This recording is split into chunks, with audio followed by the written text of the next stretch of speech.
Kenya's debt profile has been elevated from moderate to high by the International Monetary Fund due to the impact of the COVID-19 on the economy. This follows the disbursement of 78.7 billion shillings last week as a concessional loan to the country. The funds are set to be used in helping Kenya's economy cope with the shock brought about by the COVID-19 pandemic. In an assessment on its website, the lender indicated that it agrees with the government's fiscal and monetary response to the pandemic, allowing for its increased spending. The increased risk of debt distress now indicates that the country's debt sustainability has steadily risen, thus increasing debt distress.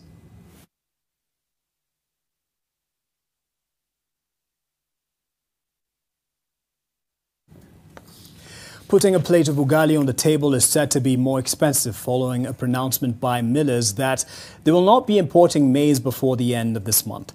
The Cereal Millers Association says that following a decline by Treasury to extend the duration for millers to import maize at a lower tariff, a one-month void of stocks is set to be created. In a letter to the Agriculture CES, Peter Munya, the association's chairman, Mohammed Islam, says that millers sought an extension of the window, allowing them to import at the lower tariff, but have been unsuccessful. Islam says that cancelling of a contract which was set to see imports from Mexico come into the country has already cost the parties involved over 100 million shillings. Oil marketers on their part in the country are calling upon the Energy and Petroleum Regulatory Authority, EPRA, to come up with a mechanism to cushion them from the drop in demand for petrol and diesel. In a letter directed to Petroleum CS John Munyes, the marketers are seeking that EPRA adjusts the cost of 40% of cargo brought in during the April and May pricing cycle and include it in the next price review.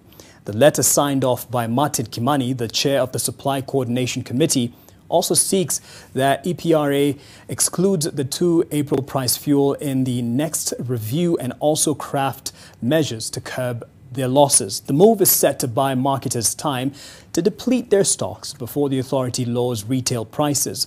This happens as global oil prices continue dropping as the commodities demand dip following decreased consumption. The Kenya Electricity Generating Company, KenGen, has shortlisted 5 bidders for the construction of the first phase of the Olkaria 4 power plant in Naivasha. The 140-megawatt project entails development of a geothermal power generation plant on a build, own and operate and transfer basis. The successful bidder will enter into a joint venture with KenGen and will finance, construct, own and operate the power plant and the associated facilities and transfer the project back to KenGen at the end of the operational term. This will be the first public-private partnership project to be developed by KenGen under the PPP Act of 2013 and the PPP regulations of 2014. In the past, KenGen has financed its power projects through syndicated debt funding sourced primarily from multilateral and bilateral institutions, infrastructure bonds, own equity and state-to-state concessionary funding. This project is part of the national project to generate 560 megawatts of geothermal power and the public-private partnership framework.